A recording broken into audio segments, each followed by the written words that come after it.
Alright, guys, so yesterday's CinemaCon finished up, and in this video, I'm going to be going over some of the news, some of the announcements that were made.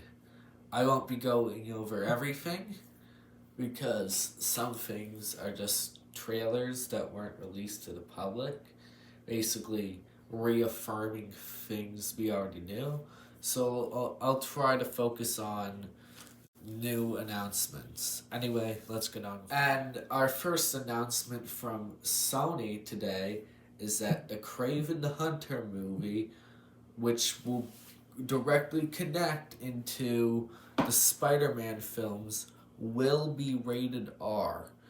Um, that they say that the trailer was very gory and that Craven bit someone's face off. It hasn't been released to the public, but take that as you will.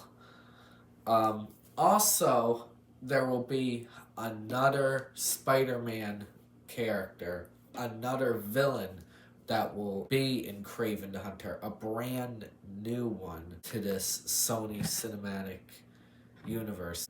I won't say who it is because spoilers. I'll let you see that for yourself when Sony releases the trailer. But just know there's gonna be another villain in Craven the Hunter, and it's not gonna be Chameleon.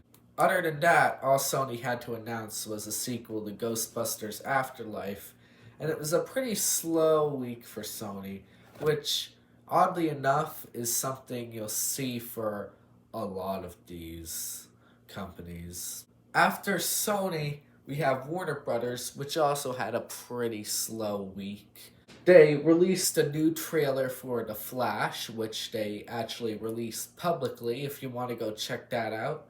It looks pretty cool, shows more footage of Michael Keaton returning as Batman, of course. And other than that, they announced The Nun 2. I know that was already announced before, but I feel like mentioning it because I know there's a lot of horror fans out there.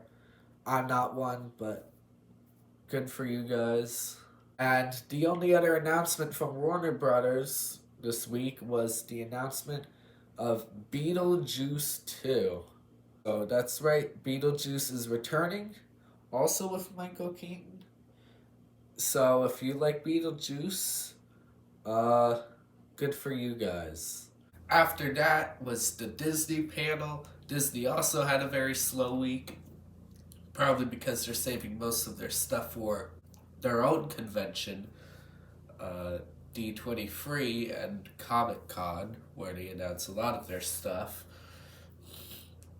But they did announce some things, both from Fox. So the first thing was a movie called A Haunting in Venice.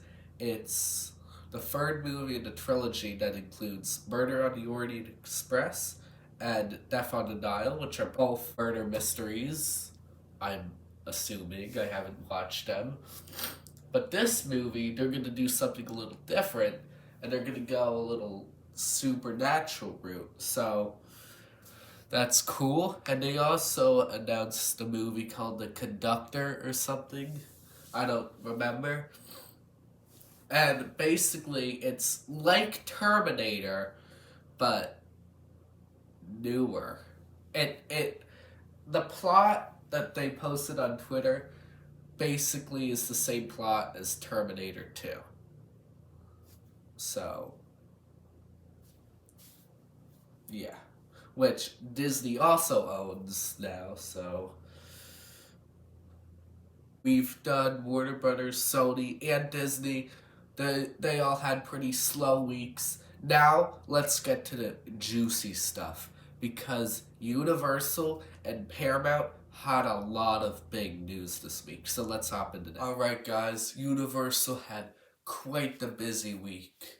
Alright? Because Universal announced sequels to Black Phone and Megan, which are two original horror movies that came out last year and this year.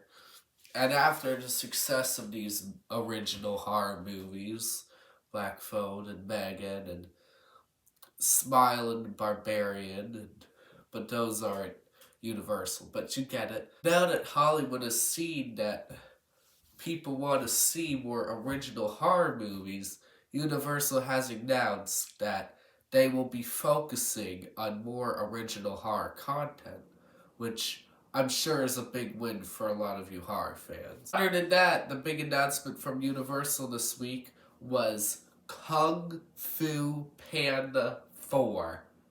That's right. DreamWorks is making Kung Fu Panda 4. Now, I learned that this was already announced on the poster, which I saw. I didn't realize that was real just because the poster it just looks like something you'd see on Screen Culture or something. Like, I thought it was a fake. Apparently it wasn't. And in Kung Fu Panda 4, they announced that he'll be fighting the enemies from the old movies. Lung was such a good villain. Other than that, the only things to announce are Wicked. They're making a Wicked movie, and what might be the craziest announcement at CinemaCon. Universal has seen the track record for the video game movies. There was a Sonic movie, then the Mario Brothers movie, and now Universal is at it again with the Fall Guys movie. That's right, Universal is making a movie based off of the Fall Guys video game. So, get ready for that. Last, but certainly not least, in fact, I would say it's the most exciting company lineup this week, Paramount. And lastly, Paramount. And I'm just going to do it fast because they have a lot this week. They confirmed Sonic 3, a movie which most people knew was coming out, but cool to have it confirmed anyway. A new SpongeBob movie. No, it's not that Sandy spin-off movie. New movie focusing on SpongeBob, about him facing off against the Flying Dutchman. So that's pretty cool. An animated Transformers movie, not Rise of the Beast. This is going to be a prequel about how Optimus Prime and Megatron. An Avatar The Last Airbender movie. I know there's a lot of Avatar fans out there. I know it's considered one of the best animated shows ever. I've never seen it, but I've been meaning to. Looks very good. I heard it's like Gravity Falls level stuff, so want to check that out. A Last of Us prequel, Last of Us Day 1, and Smile 2.